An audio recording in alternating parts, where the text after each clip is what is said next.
Now we leave. I think this was Surah As-Sad, and we now go to, where is it? Surah I'm mixing up now, I'm too tired. To another surah of the Quran, when Allah speaks about the death of Solomon. فَلَمَّا قَضَى عَلَيْهِ الْمَوْتِ, when Allah ordained maut or death for Solomon. مَا ضَلَّهُمْ عَنْ مَوْتِ إِلَّا دَابَّةُ الْأَرْضِ تَأْكُلُ مِنْ سَأَتَهُ.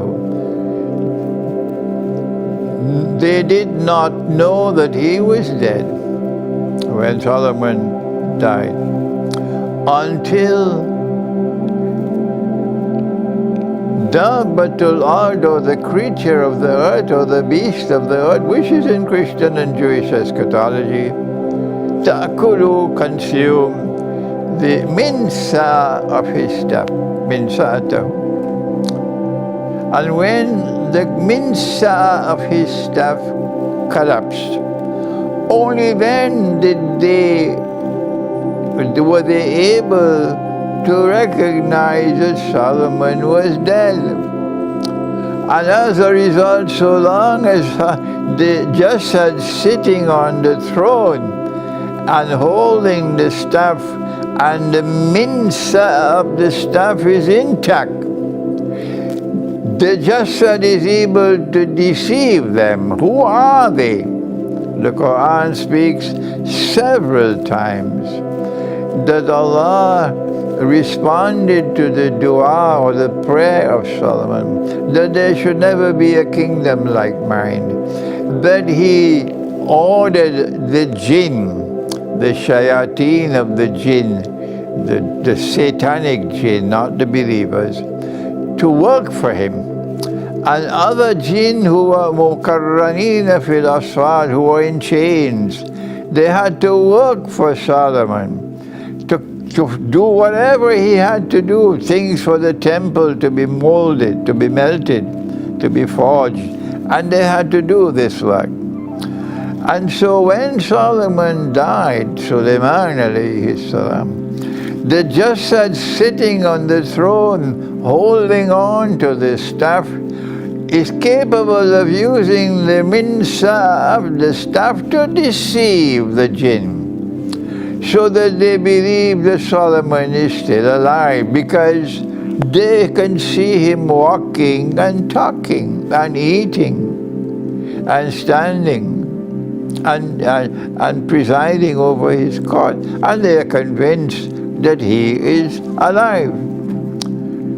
So then the minsa of the staff was something which was capable of intervening in time, in the movement of time, and causing time to move forward and backward. Today it's commonplace. You can go on your television set and you can see General Charles de Gaulle. There he is on the screen. He's talking and he's walking. Yes, you can see all these things. People who have died and still they are on the televisions. But at that time, no one thought it was possible. So the minsa of the staff is a capacity of the staff, if you're holding the staff, to intervene in time.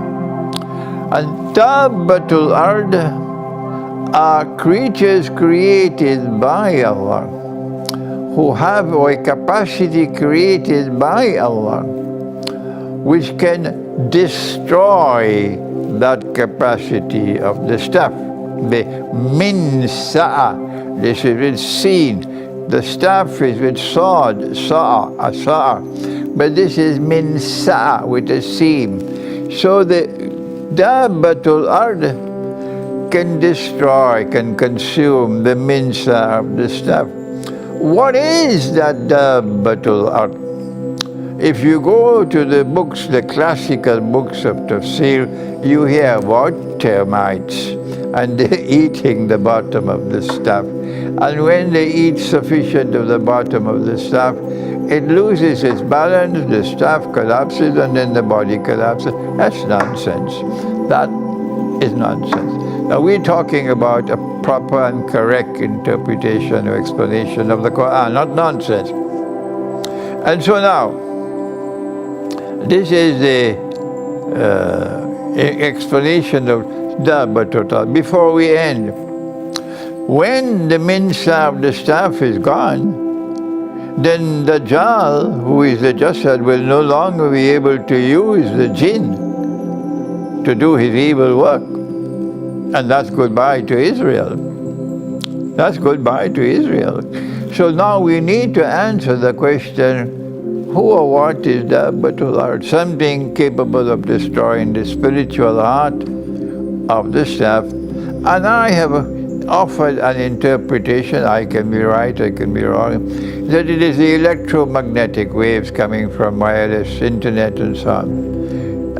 But I forgot to mention that after the Great War, with all the nuclear explosions that takes place, I think the corruption of the atmosphere will be far more, the radiation in the atmosphere will be far more, and that also could be part of that Dabbatul Ard, which will destroy the minsa of the staff. And when Dajjal is no longer capable of using the minsa of the staff to deceive the jinn, they no longer work for him.